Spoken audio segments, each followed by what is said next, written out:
Olwaleero Uganda ejaguza emyaka 62 oluvannyuma lw'okufuna obwetwaze okuva Mbazungu.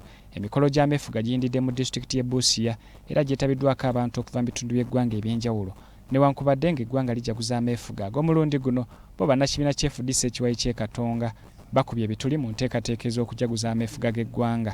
Buli ssente yonna etambula mu gavumenti ne ze bategeseemu omukolo guli Busia ze bagenze Busia kulya bazeewoze ne ze bataddemu amafuta okubatwala e Busia bakoze ki? Bazeewoze. Omusaala gwe baneesasula omwaka guno gwonna gwa kukola ki? Gwa kwewola. Eyaliko pulezidenti w'ekibiina kya FDC okumala ebbanga eddene Dr. Kizza Besigye ategeezezza nti kyewuunyisa okulaba nti Uganda ejaguza okwefuga olw'okweza emyaka 62 kyokka nga tewabangawo kukyusa bukulembeze mu mirembe. Kubanga kuva 62 n'okutuusa leero bakulembeze bonna mu ggwanga lino bazze ng'ekibawa buyinza mundu, ekibajja mu buyinza mundu. Besigye yeekokkodde nnyo obwavu obuyitiridde mbantu nga kino akitadde ku gavumenti okwewola ensimbi eziyitiridde. Bajeti ya Uganda ey'omwaka guno yonna 100 ku 100 ssente ze banaakozesa omwaka ogwa 62 nga bafunye obwetwaze zonna zakwewolebwa.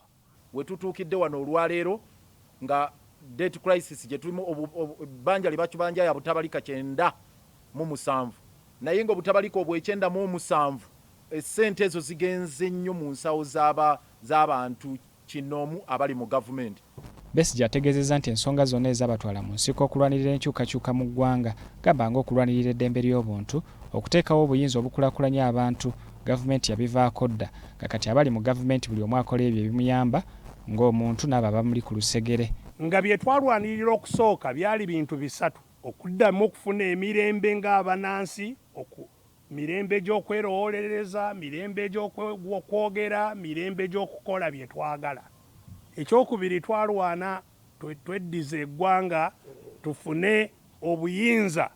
Kati abayingira mu bukulembeze nga tufunye obwetwaze bajjayo ebintu bisatu ebikulu bye twalina okukolako. Pulezidenti w'FDC ekiwayi ky'e Katonga Ssaalongeeri Erias Lukwago ategeezezza nti ameefuga gano gajjidde mu kiseera nga ssemateeka wa Uganda yakyusibwa dda ekyongedde okulinnyirira eddembe ly'Abannayuganda. Myaka 62 tubaddemu ne ssemateeka 6. Ow'e62 ye wa independence, ow'e66 ow'Obote gwe yaleeta, n'ow'e67 era gwe yaleeta, then n'ow'e77 wa Idi Amin atawandiikibwa, owa 86 wa Yoweri Kaguta Museveni legal notice number 1 wamu n'owa 95. Zezo constitutions 6 mu myaka 62 ekyobulabe ennyo eri eggwanga nti twalibadde ne ssemateeka nga twamufuna omulundi gumu mu 62 nga tujja tumukyusa mu bukyusa ng'ensi endala bwe zize zikola.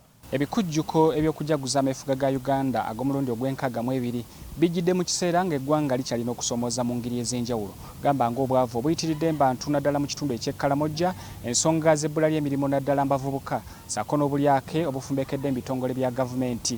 Era alipoota y'akalisoliso wa gavumenti eyakasembayo yalaga nti Uganda efiirizibwa obumbi bw'ensimbi 25 buli lunaku. Zubairi Lwalira, BBS Terefayina mu Kampala.